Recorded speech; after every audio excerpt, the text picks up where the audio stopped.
Welcome back to Class Act for episode 23. I'm your host, Jasper. And I'm your guest host, Cody. In this week's episode, we have news, an exciting Women's History Month feature, and a segment on the Wednesday incident at Payne Elementary School. You're watching Class Act on Southwest Tech TV.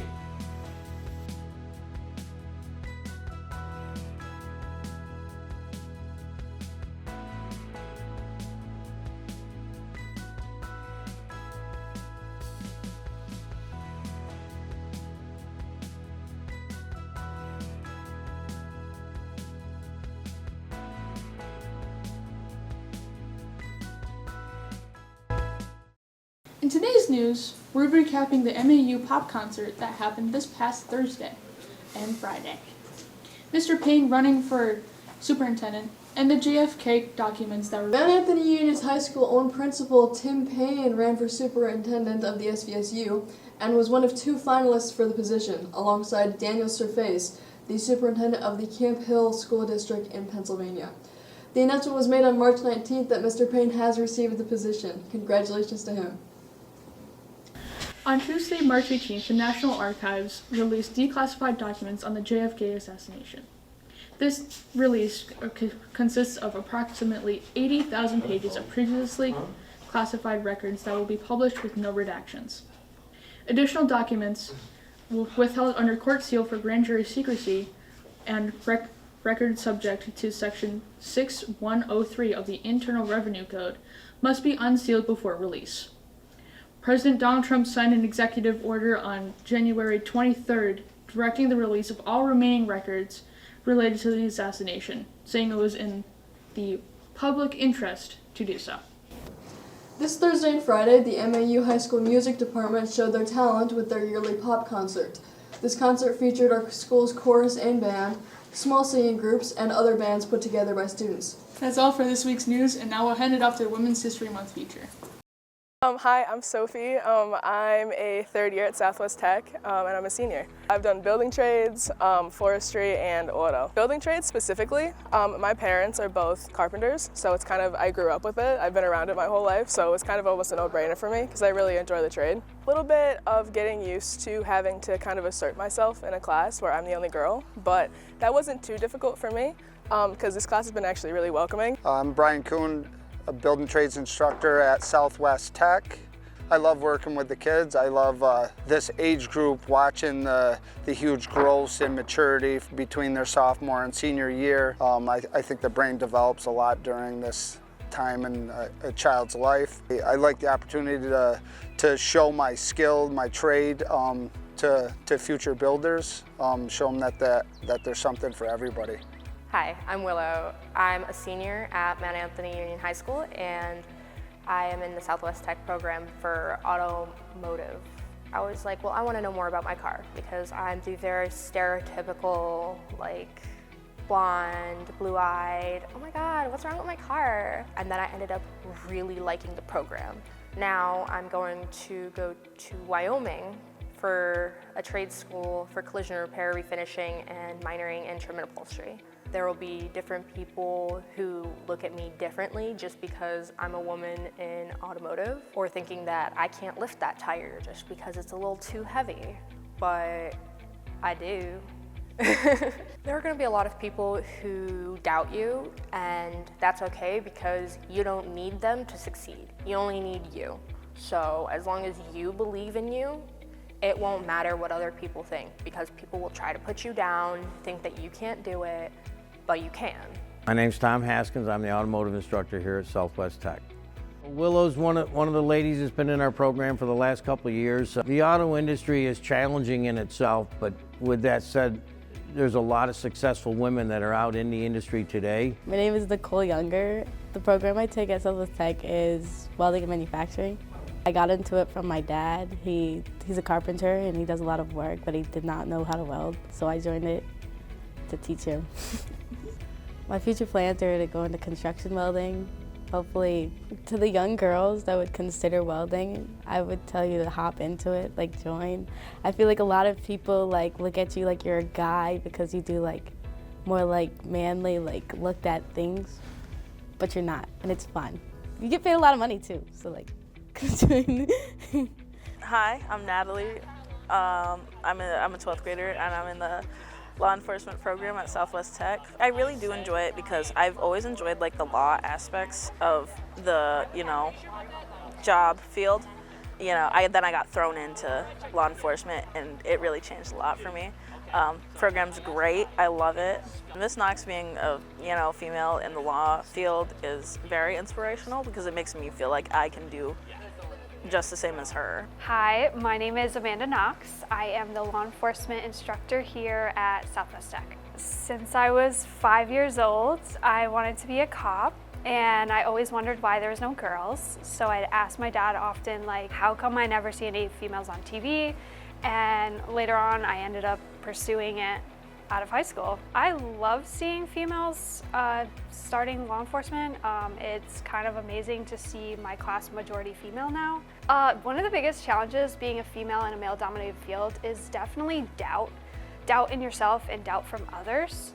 My biggest piece of advice for females in criminal justice field is definitely believe in yourself and don't let others take you down. A lot of people are gonna doubt you, and make sure you fall strong. Just believe in yourself, because so many people in this world are gonna doubt you, and it's so important that internally you believe fully that you're gonna go places and you're gonna do it. On March 19th, 2025, Bennington County Sheriff's Department reported that a student from Pownell Elementary School brought an unloaded 9mm handgun with 67 rounds of live ammunition to his school in his backpack. Fellow students told their teachers and administrators about messages sent online from the student about said weapon. Thankfully, no one was hurt during this situation, and it was handled by Bennington County Sheriff Department. We spoke with students and the law enforcement instructor to hear what they had to say. Here it is now. I'm Stephen Collette. I'm in 12th grade. I'm in Southwest Tech's law enforcement program. I'm Edward Fynn. I'm in Law Enforcement 2, Phase 2 of Law Enforcement here at Southwest Tech. I'm Olivia Peckham, and I'm in Phase 2 of Law Enforcement. My name is Codi, and I am in the video program. My name is Amanda Knox, and I teach law enforcement here at Southwest Tech. So the Pownell, the kid that brought the gun to school, it's definitely a big matter of gun safety and how parents should properly store weapons and properly store ammunition. It's definitely a big problem, but I think Vermont State Police and the Pownell security definitely handle it properly. It was taken care of really good by the Pownell Elementary staff and the Sheriff's Department, Bennington County Sheriff's Department. I was shocked when I heard about it. I didn't even know anything until this morning, and when I did hear about it, it kind of like surprised me. I was definitely a little worried, but I'm glad that it was taken care of as quickly as it was. Hearing about the incident yesterday at Pownell Elementary School was pretty shocking to me. As an instructor, obviously we're always concerned about this kind of stuff happening at the school, and it's kind of scary to know it happened at the elementary school not that far away. Well, if you have children, if you know you're going to have children, you should obviously be keeping that weapon in some sort of locked box compartment, somewhere where the children can't get a hold of it. Same with ammunition. Definitely should always be kept secured. When I heard about the situation, I felt worried. I'm from a family who's very big on gun safety because I've had many family members in the military. To me, it's keep it locked away.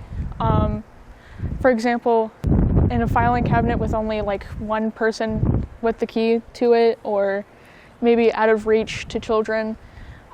Keep ammo separate, locked away. Yeah. Well, I think making sure that guns are locked up properly in the house and that they're out of reach in a safety part of the house, safe part of the house. As a hunter, I think you should have all your guns locked up and your ammo like locked separately from your guns. Yep, and kept away from children. The situation made me shocked. So as a law enforcement officer and a gun owner, I think it is super important that you separate your guns and your ammunition. You keep it locked and keep the key away from children's access. Also, proper training is great. The whole situation, I think, for me is very scary, and it does have a weight to it, and it makes me sad when I think about it. If you see something, say something.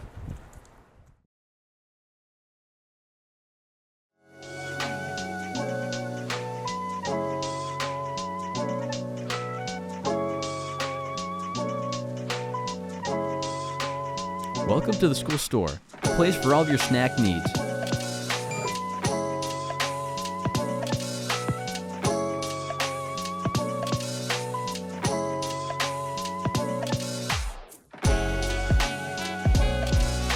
Located right in the atrium of Southwest Tech and available at almost any time of the day, here you have access to almost any snack or drink you could be craving at a lower price than your average stores.